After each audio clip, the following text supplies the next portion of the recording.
this will be a short presentation that will touch mainly on the basics of the NRF rating system.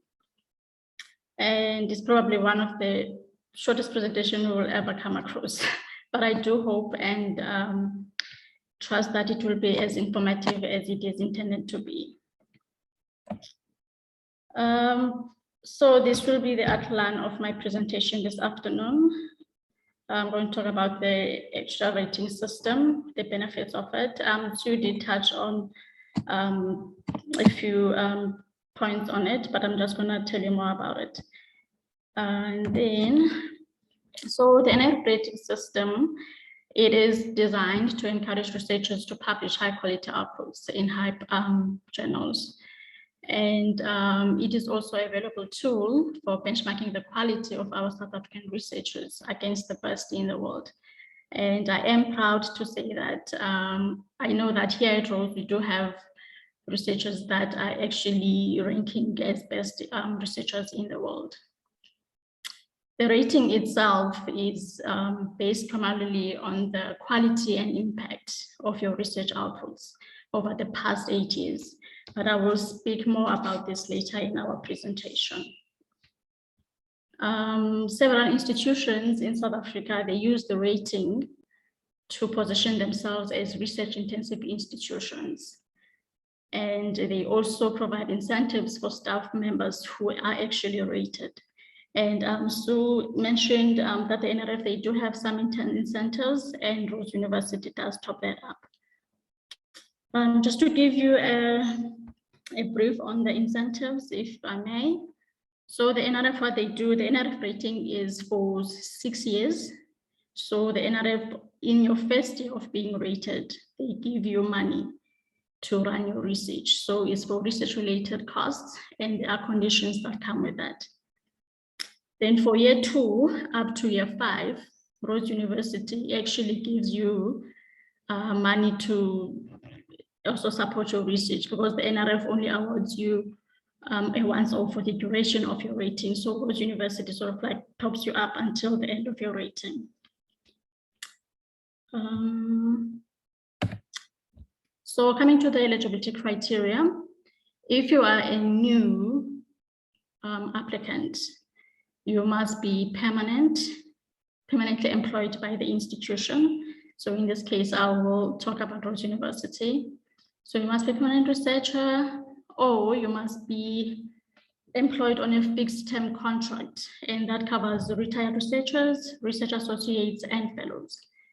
But obviously you have to be active and have a notable track record in research and also in student supervision. It's important to note that if you are on a fixed term contract, that your contract needs to be valid at the time of your application. And once you've been rated, it needs to be, you need to have an association with the institution for 2 years after you've been rated. And if you leave the institution, the NRF doesn't stop. They don't stop to say that you are a rated researcher. You will continue being a rated researcher, but not under the association of the institution where you got rated. You can also be on a fixed term contract or like part-time researcher, where you are holding joint appointments with Rhodes University as well as a foreign institution. Or it could be Rhodes University and another local institution, that is national institution. The last point, you could also be a person who is in the process of being appointed in a full-time post.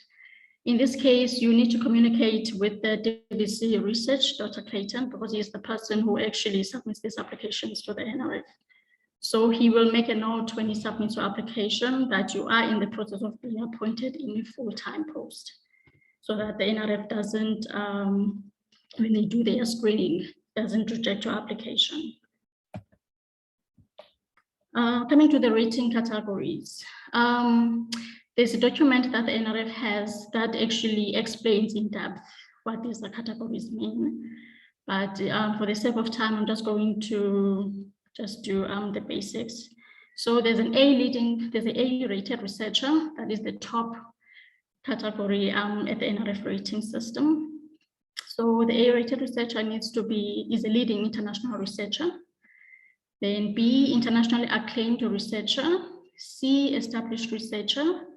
Then they've got a category P, which is actually someone who is younger than 35 years of age and who's had their PhD less than 5 years at the time of application. They also have a Y-rated researcher. This is a person who is a promising young researcher, 40 years or younger, with a PhD that's less than 5 years at the time of application.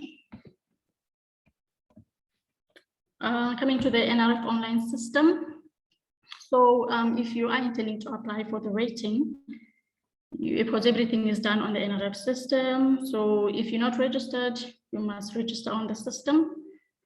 And there's actually a section, like CV section, because the NRF, what they do, they don't use uploaded CVs.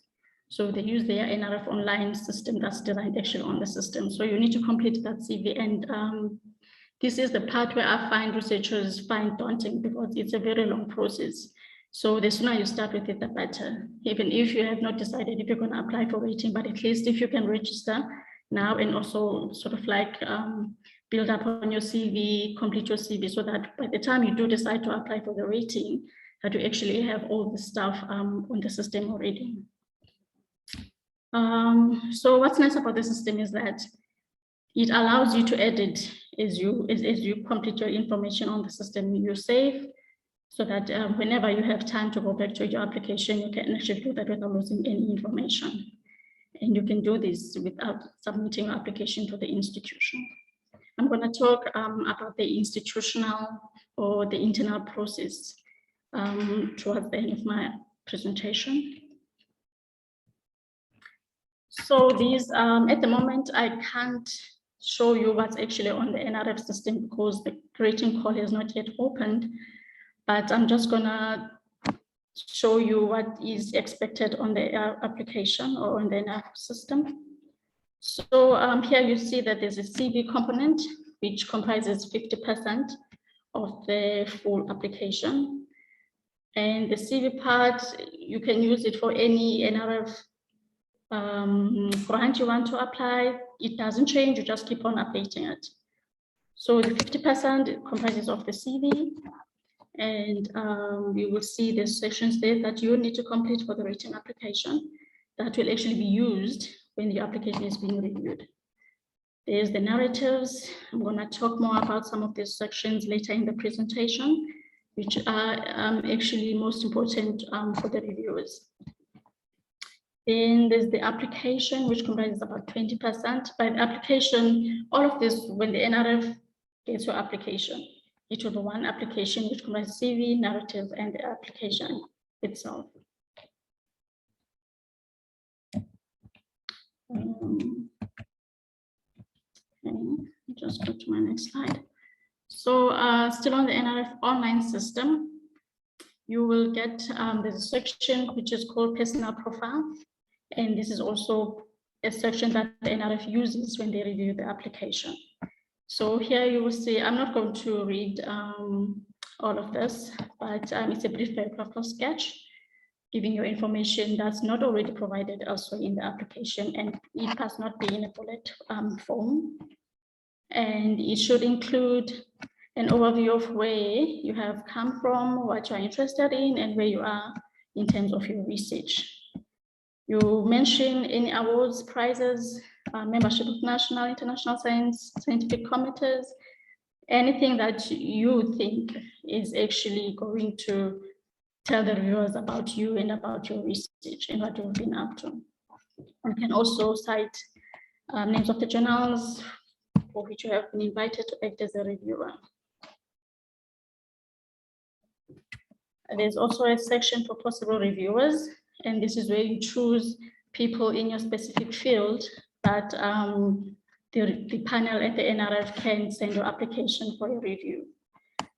They usually ask for 6 people to act as your reviewers, and they actually advise that an applicant shouldn't list more than 1 person from the same institution. So your reviewers, they need to be scattered. You can do national and international as well. And you must make sure that your reviewer, their research specialization is actually aligned to yours, because this is what the panel will use when they search for reviewers to review your application. Sometimes they do use the reviewers that you do put across in your application, and sometimes they also look for reviewers that actually will be able to provide positive feedback on your application. The NRF also advises that you should not use collaborators as your reviewers. This is also a section, a most important section in the application, where you give a brief narrative of your accomplished research, and you should emphasize on achievements over the last 8 years. I'm going to show you later why they talk about the 8 years. And in your brief description, you should also make reference to the relevant research outputs that you have listed as your best in the last 8 years. Go to the next one. So now coming to the best 5 research outputs in the last 8 years. I found this is the most important, one of the most important sections of the application. So you will complete your application, you will enter your research outputs on the actual CV. And then when you come to this section, you will get an opportunity to select. So you won't enter this manually again, but you will select from your CV the 5 best research outputs in your last 8 years. And they do advise that you not select keynotes or PowerPoint presentations, but you could actually mention these in your narrative sections that I have previously mentioned. So for these 5 best research outputs in your last 8 years, they do, you need to motivate why they are considered to be your best. And you must also attach these in your application and naming them accordingly. These will be the documents that the panel sends to the reviewers to read your work if they are not familiar with what you have done before. There's also a narrative section, ongoing and planned future research. Here, you must include your research vision for the next 6 years, as well as a discussion of your envisaged research activities during this period. Any outputs that have not yet been published or produced, you can mention them here. And this is most important for the emerging categories, which is the Y and the P. At the NRF, they've got a whole list of assessment panel that's going to review your applications.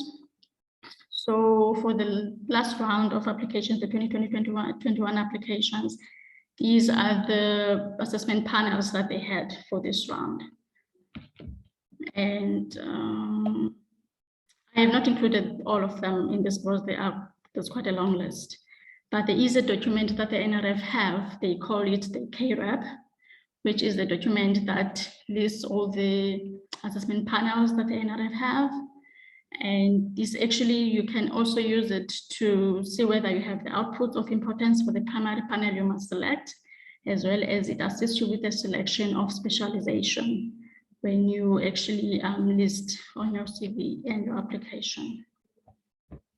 Now coming to the Rhodes University internal process. So you've done your application on the NRF system. In fact, even before you even do your application, if you're not sure if you are ready for a rating, there's also a document that the NRF have that's accessible on the NRF website. I can also send it to you if you are interested in it. You can actually see if you are ready to apply, or you can actually approach the Director of Research, Mr. Jane Roberts, here at the research office to see if you are ready to apply for the rating. You can send in your brief CV so that you can have a look, and especially with your research outputs.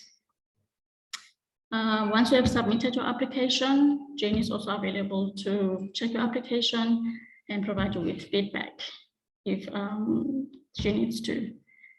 I am available to assist with the NRF online system. So if you are struggling with the registration, with any sections on the application, on your CV, I can actually help you with that. I'm more than happy to do that. So the process is once you've submitted your application, now you've gone through the training, you're happy with your application, you submit it to the institution.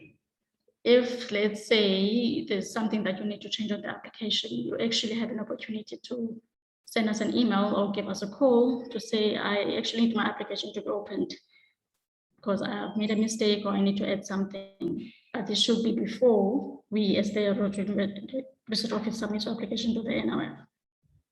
So once you've submitted, Dr. Clayton, the DVC research, checks your application and provides you with feedback where necessary. If he's happy with everything, he recommends a rating to the NRF when she submits your application. So he will check your track record, your application, and say he thinks you should be rated as a C based on your research outputs and your overall application. And this is not the final rating that the NRF will award, but it's just a recommendation from the institution side. So the call dates, the NRF has got a call now coming up, I think, because in their documents, they say it should open in September 2021, but sometimes it's late. So we usually get it around November, December, and it usually closes in February of the following year. So it will be February 2022. And then the outcomes, they're expected in December because it takes about a year for the NRF to review and provide the rating outcome to the applicants. And it may take a bit longer if the NRF needs more reports from you that are requested by the panel for them to give you a rating. And I've come to the end of my presentation. These are the contacts that you can use for the research office. So the first one, myself, with the NRF online system, if you need any assistance with interpretation of any anything on the NRF documents, because when they send out the call, they send out a whole lot of documents that you need to read through before you actually start with your application. I am happy to assist where you need assistance in that. Then there's Jane Roberts at the bottom. She's also happy to look at your application and also advise you if you are actually ready to apply for the rating. And if there's anything that I've left behind that you would like to ask, I am happy to answer your questions. And this, there's just one thing I forgot to mention. At the current moment, we've got about 103 rated researchers at Rhodes University. And are we actually waiting for outcomes now for the last round of rating call, which we are hoping for 90% or let's say 100% positive outcomes. Thank you so much. Thank you so much, Sinazo. Lots of really good points there, I think, for people to take into account. The one thing I've actually put in the chat bar is that the CV process is ridiculously long and laborious. You can't just sort of upload your ORCID or whatever. So I really liked your advice that people should go onto the NRF submission system and make a profile for themselves now, even if they know they're not going to apply for the next year or two. And every time they get a publication or every time they're bored and want to do something a bit different, just log on again and update your CV, because I think too many people leave it till the last minute, and as you said, 50% of the actual sort of text is your CV, and that you could have in place long before. Let's have some questions and comments. Helen, yes, let's hear from you. Yay, thanks very much, Sinazo, and hello, Sue. I wanted to ask two questions. I can't remember the second, but let me go with the first. Is because it takes quite a while for the rating to happen from the application, is there an opportunity to update your CV or add things in that intermittent time? I can't remember the second, but it'll come to me. Thanks. Thank you so much, Helen. So if I get your question correct, that is if you want to add something after you've submitted your application and waiting for your outcome? Yes. Yes, you can actually go to your CV section and do whatever you want to do on the NRF system, because the NRF, what they do, they extract the application and give it to the reviewer. So this NRF system is actually independent to the rating applications. Okay, that's really useful to know, because I know it automatically pulls your CV in. So you'll spend time crafting your rating and making a sort of case for why you deserve rating, why your research has had an impact and so on. That's what the main rating application is, but it just pulls in your most recent version of your CV. So that's really good advice, that we keep our CVs up to date, because the application for rating is closed. Once it's closed, you can't edit it. Yes, but as I'm true. hearing you say, your CV remains open. Yes. That's very good to know. Can you think of your other question, Helen, or if anyone else has a question? Let's have some questions. I think my question is similar to Sarah White on the chat, but I'd be interested to know how successful is Peter Clayton in recommending and the yeah, I'm not sure about that. Do I really need to answer that? From my experience, he actually does recommend good ratings, and the NRF, I think they actually do look into his recommendations, because most of his of the applications that we've had in the past, the rating that he recommends is actually sometimes the rating that the NRF is even higher than what is recommended. But I think his input really means a lot to the NRF. Thanks, great. Yeah, and I do think it depends on the panel that you get. Yeah, that's true. I didn't get the rating I was hoping for. I got a bit lower. That's how it goes. And I know that Peter had supported my thing. So it just depends, I think, to some extent on the panel. But, you know, yeah, and what their particular understandings are. But when you get your reports back from the panel, you don't really, unless you want to appeal, which I wouldn't want to do, but unless you want to appeal, you don't get to speak back to the panel. And so that is a bit of a challenge, because sometimes they say things and you think, no, that's not what was happening there. Sorry, I just, sorry. If I may add something to that too. Because the rating is valid for 6 years, you actually get an opportunity to reapply for your rating at the end of your rating, and you've got 6 years to build up on your profile, so that you can apply for your rating, and you might actually get higher rating than the previous one. Sure. And in fact, I mean, I wouldn't want to go through that more often than once every 6 years, but I've actually heard you can apply sooner if you believe that something. If you to believe, yeah. Yes, you may. Yeah. Okay, Uzi has a question in the chat. What section of the NRF form do we select the reviewers for our application? Okay, it's an open field, so you can put any reviewers in the rating section. Yes, you may put any reviewer, but you just need to make sure that it is a reviewer that is familiar with the work that you, with your expertise, someone that will actually give, with the review application and your research outputs, they actually know what they're looking at and understand what your research is about, so that they can give a good review of your application. I would also recommend that you can't let your potential reviewers know that you've put their names there. As Sinazo said, the NRF will often choose their own reviewers as well. So it doesn't, that you won't necessarily get the reviewers you've put down, but I do think it's a good thing just to let reviewers know that you've put their name there. I think it's a courtesy. Alexander asks, do the reviewers need to be local? Can you recommend international? It's a mixture of local and international.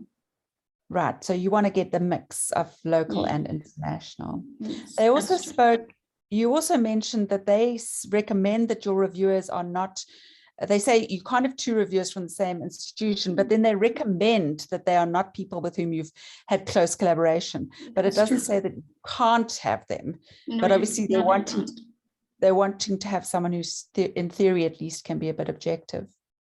That's true. Kenda asks, if you're fixed term, does the 2-year requirement apply from application, submission, close, or outcome? Good question. The 2 years comes after the outcome. Yeah, but it's at the point of application. Am I right that you've got to, at that point of application, you've got to have a contract that is still going on for at least 2 years? Yes, you do. Yes, you do. Yeah. But for an example, if let's say the deadline is February 2022, if your contract ends in 2022 March or 2022 February, you can actually apply as long as there's I don't want to say promise, but as long as there are conversations going on that you will actually be extended, and that needs to be communicated with Dr. Clayton, so you can put that in your application when you submit. Okay, great. Thanks. It strikes me, Kenda, and in response to what you've just said, Sinazo, that having conversation with Jane and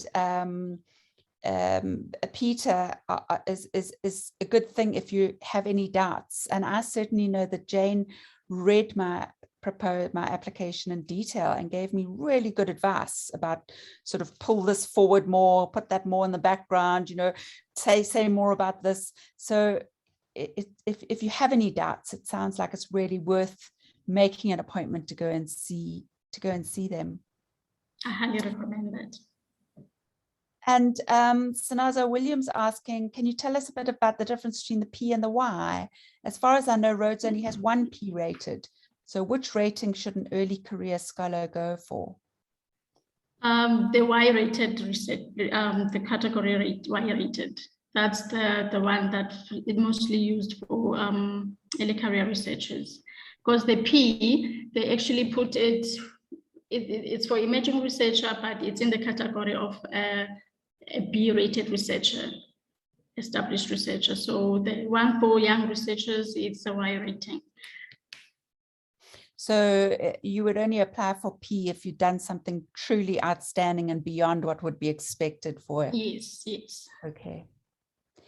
Samuel's asking, what happens after 6 years if you don't want to apply for a higher rating? Do you have to just apply for the same rating again, or does your rating just stay valid? The NRF will decide. I would say if you want to stay in the, why would anyone want to stay in the same rating? Because the NRF, once you submit your application, they are under the impression that you actually want to get a higher rating. Okay, but just to say though that your rating goes into abeyance after the 6 years, so you will no longer be rated. Am I correct? If you haven't reapplied. If you haven't reapplied, then your rating lapses and you're no longer on the NRF system as a rated researcher. Uzi is asking again, I don't think we answered that question properly. Looking under the section, which section of the application do we add the reviewers? I'm looking at the form, but I can't find the section for adding the reviewers. But I don't think the forms are open yet. They're not yet open, but you can actually go on the NRF system and apply for any call that's on the system. There's a section right at the bottom of your application that's called possible reviewers. That's where you need to add them. So for rating, it'll only be when the rating system is open. In the meantime, you can do your CV section, but you can't do the actual rating application. As soon as the NRF opens their system, we will send out the notification via the research list. So I would advise if you are not on the research list, mailing list, you can actually send me an email and then I will ask Tumeka, who's my manager, to add you on the research list so that when the call comes out, you get it. Right, so we must all be on that research mailing list. And we can just drop you an email. They also have a question under reviewers, by the way, and I'd love to hear your viewpoint on this, Sinazo. They ask, are there any reviewers we should not use? And I've always left that blank because I thought I don't want to sound like a difficult person that has people that I don't get on with. But I wonder, you know, what the advice is in that regard. But I think it is a good thing if there's someone that you wouldn't want the NRF panel to use as your reviewer for your personal reasons or for your academic reasons or otherwise. But it is not a compulsory field to complete on the NRF system. So if you don't want to complete, you don't. And if you want, you can go ahead because it's not marked as compulsory and It won't jeopardize your application. Okay, Helen now asks, what is the amount approximately that you can get for your NRF rating. I presume she means there's the standard amount that the NRF gives in the first year and then Rhodes gives in the years afterwards, as opposed to the there's, after you rated, there's an open call every year for research projects that are for rated researchers only, and those can be huge amounts of money depending on your field. But automatically, so that's without even writing a proposal, you will automatically get an annual amount if you're rated. It's not a huge amount. What is it, Sinazo? So the NRF one in your first year is 50,000 rands once off. And then if you are a Y-rated researcher, you're getting 40,000 from Rhodes University for year 2 to 5. And So, then, yeah, sorry. So if you C-rated, that's 40,000 for year 2 to 5. And then if you are a B-rated, you're getting 60,000 annually until the end of your rating. And yes, you can use it for bursaries for your postgrads. Unfortunately not. Not anymore. Not anymore. They're actually working on a document they are going to send to institutions to specify which costs are allowed to be used for this incentive. And as the institution, we actually use the guidelines for the incentive at the NRF towards the funds here at Rhodes University. So the same rules apply.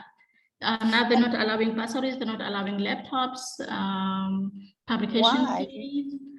Why are you not allowed to pay students' fees with it? Do you know? They say students, they need to apply through the general NRF application system. And this money is actually for your research related costs and not to fund the student. And because it's not a huge amount, so you just need to put it for your research costs and not for students.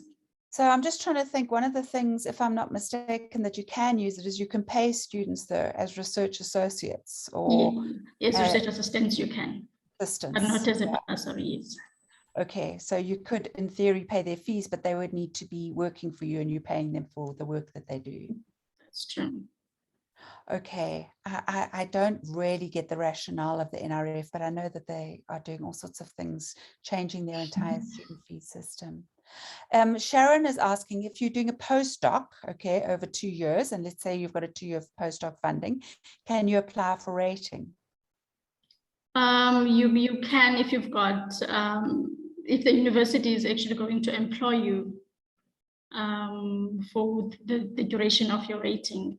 You can apply, but you need to be, because on the NRF system, when you're doing your CV, there's that career profile where you need to indicate what you are currently doing now, like your employment history. So in your current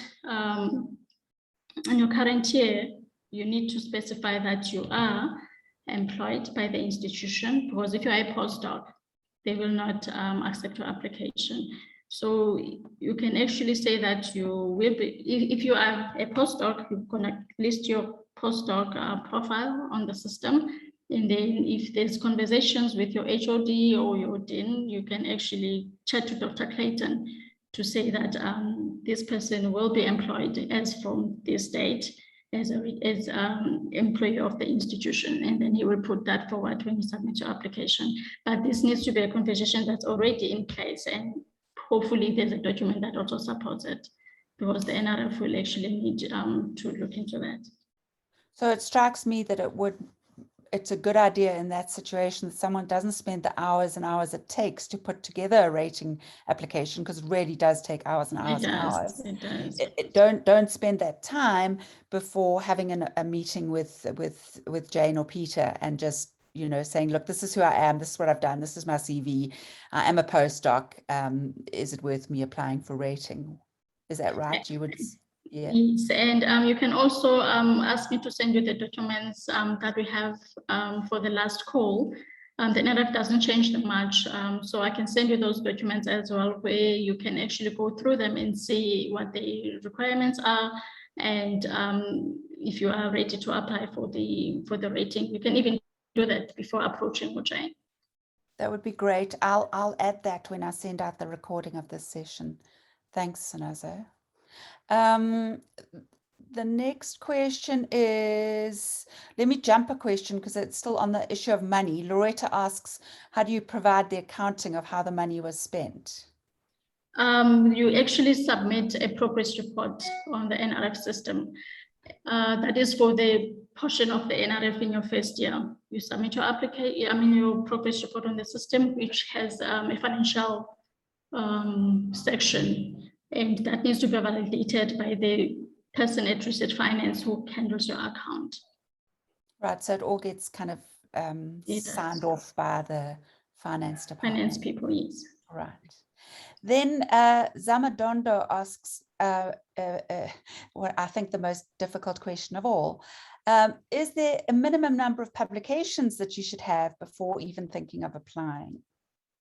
They don't specify the number, but you actually need to select the A for your 5 best research outputs in the last 8 years. But unfortunately, on the NRF system, they don't specify the minimum that you need to have. But you must have a good track record of research outputs before you apply. And I think what's important to note with that is it varies so much from field to field. So, what is it? A fantastic research output in one field would be considered not good enough in another. So in the natural sciences, your number of publications is usually much higher, for example, yes, than in the humanities and social sciences. And the exact same thing with the H indices, which we are going to have a separate session on. But I see Debbie's here, so I'm actually going to throw a question to her. Debbie's going to run a session. I'm not sure if it's next week or the week after, or I've lost track of time, but where she's going to talk about, or maybe it's even after that, about such things as H indices. But I know that increasingly the NRF want you to look at, they want you to include your rating on whether it's Scopus or Google Scholar, and I think that they are starting to look at that more and more. But I think we must be very careful as an institution not to get caught up in those numbers, because those numbers only tell you a bit of the story, and they vary so much from field to field. Again, what is a good H index in one field is not a good one in another field at all. So be careful who you compare yourself with. And also remember that the NRF ratings have a lot of space for narrative, where you can make a claim about impact that may be beyond the H index. You may be able to show how your study has led to a new policy or led to some big intervention in a community. So don't think that H indice is the only way of showing impact. There is space in the NRF rating application process to make the argument that your work is important and significant. It won't only be, they won't only look at that number. But I wonder, Debbie, if I can just ask you to come in quickly here. Is there anything you want to say? Hello, good afternoon, everyone. Thank you. Sue, just to pick up on that last point that you made about the citation analysis or the H index not being the only value. There's so much truth in that, especially if you're looking at altmetrics. So, for instance, a tweet of a research article can have as much impact of the value of that article as an H index, and that is something that the NRF and other funders are looking at. And this is why these kind of values are included in like an ORCID profile or something like that. And this is where also something like insights. So if the insights is a benchmarking tool for researchers within particular fields, I mean, it's a benchmarking tool that is really vast in the way it can benchmark. But for instance, if you are wanting to be benchmarked against other researchers within your particular field, insights is a tool that we can use to do that evaluation, which you can then include in your application. And we at the library are able to assist you with that kind of information too. Thanks so much, Debbie. I'm actually just going to very quickly pull up that program, because a lot of what Sinazo has told us today is it definitely draws on that. I'm just having a look quickly where we can go to. Here we are, seminar 5. I think you're seeing my screen. Seminar 5 on the 25th of August. Debbie will speak to us about those things. How do you know, what are the tools that we have through our library to measure the impact of our research, to report on our research? And you would definitely want to do that for NRF rating. And on the other point that she just mentioned, Seminar 8, which is being run by our communications department on the 29th of September, you might want to come along to that as well, because Debbie just mentioned, you know, that you can show how a tweet can have more impact in the world than a brilliantly written article that took you 3 years to write. So, you know, so there is increasingly pressure on academics, I think, to translate their work into ways that are understood by the public and that get out there to the public, whether it's social media or writing for the press or whatever. So you may want to join us for those sessions. Sarah asks a question, do they consider the length of the papers or whether it's first author, things like that?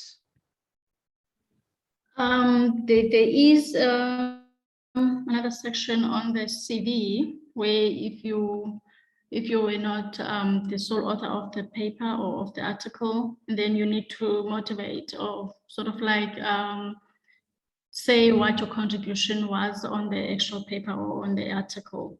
So the length of the paper, no, they actually don't look at that. They look at your contribution on the actual article. And that's something to consider.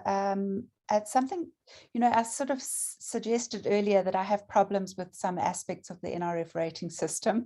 I'll reserve some of my judgments for other forums, but it's kind of like a game we are in, and there are certainly benefits to it for the university and for us individually, but there's certainly aspects of it that are problematic. This idea that, you know, you can rank people, that you can give them a grading, that you can, you know, that you can measure scientific impact in these ways, and that they do potentially pit us against each other in competitive ways. And I think it's really important that we as a collective of academics really, you know, work against that and make sure that even if we are having to play this game, that we don't ever put sort of personal individualistic gain above the benefits of collaborating and mentoring. And certainly one of the problems I have with the NRF rating is that they do want to see that you've got some sole authorships. And so that's why, as Sinazo just said, where it's a co-authorship, they'll say what percentage, which is a very bizarre question. I don't know if they still have that. There was some pushback. You say what percent it is. Yes, they still have that. So you give yourself a kind of if there's 3 of you that wrote the paper, you know, was it a third each? Were you half? Were you 80% and they did 20%? And then there's a sort of section, I can't remember if it's a drop-down menu or just a description, where you sort of say that you either, you know, you co-wrote or you collected the data, or they still have that, or you conceptualized it, or whatever. But one of the things that I did is, you find there are spaces in that, although some of it's drop-down menus and percentages and stuff, there are spaces to push back a little bit. And I certainly did that, where I spoke about the extent to which I co-author, and that I believe in my field collaboration is essential, that I believe knowledge is a collaborative process, and I believe as a supervisor that working with my students to help them get their first publication is part of my supervision. So I made that argument. So I think that's important to think of as well, is that you're trying to make a case that your research is important, that you have made an impact.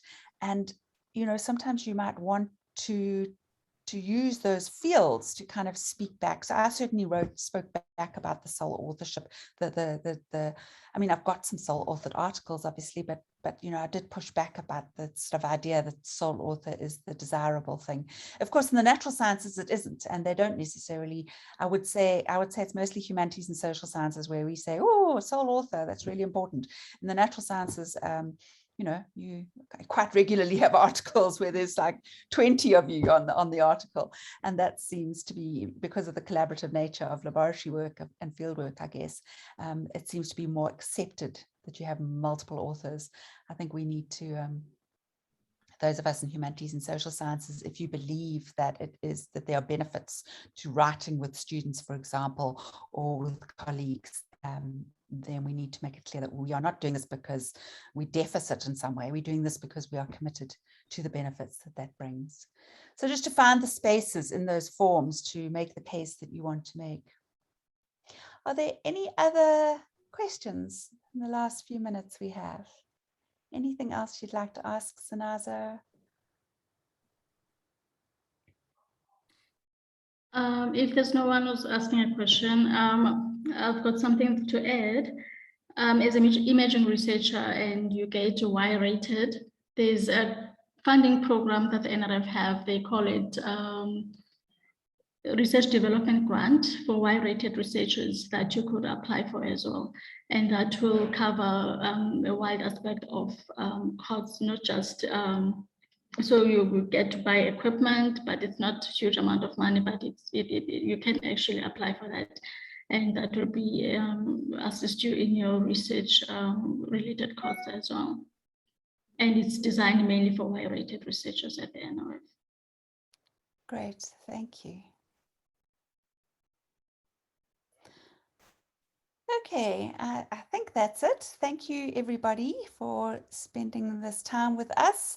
We hope it was useful. And Sinazo, thank you very much for sharing with us and for always being ready for assisting. There are certainly aspects of that NRF system that can be a little infuriating. If you have problems, I mean, Sinazo, you've replied to me like on a weekend before. I'm not saying that that's good. I'm just saying that you've been really incredibly quick and helpful, you know, if you don't know where to fill something in or something's not working. I mean, and you've already tried the good old fashioned turn it off and turn it back on again. And if that hasn't worked, I can assure you Sinazo is really very quick to help us work our way, navigate these systems. And I think because you've done it with so many people, you know all the tricks of how to get things to work. So thank you. Thank you, sir. I'm always here. Great. Thanks, guys. Keep well. All the best. And we hope to see you for our session next week. Keep well. Thanks, everyone. Thanks, Sinazo. Bye. Bye, Sue. Thank you. Bye. Thank you.